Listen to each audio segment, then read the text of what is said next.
Hey everyone, so today what I want to do is give a quick tip about planning. You have successfully dialed Coder Trader. So here you see I've got NeoVim on the left, and then on the right I've got core code. So we're going to be using a bit of NeoVim today, and this is a really quick tip about how to plan things. So suppose I wanted to write a trading program. Here in this specific file, I want to write a backtester for a scalping bot. Now, you should plan this on pen and paper, but sometimes if I just want to whip up a quick function, but I don't want to go into too much of a depth of a plan or whatever.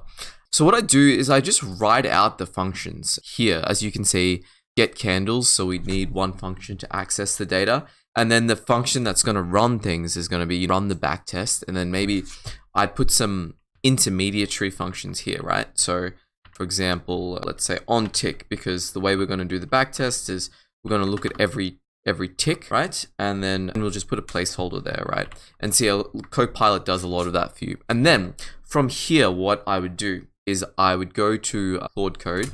So I'd go to Claude Code, and then I'd say for the get candles function, I want you to fill it in, and I want you to access a SQLite database and pick this symbol, this start time, this end. Just saying this in plain English, and then just Claude, I need you to just fill that in, and then check it works, and then move on to the next one. So on tick. So I want to cycle through all the candles and so on. So I'm going to end it there. This was just meant to be a very quick tip. I hope you found it helpful.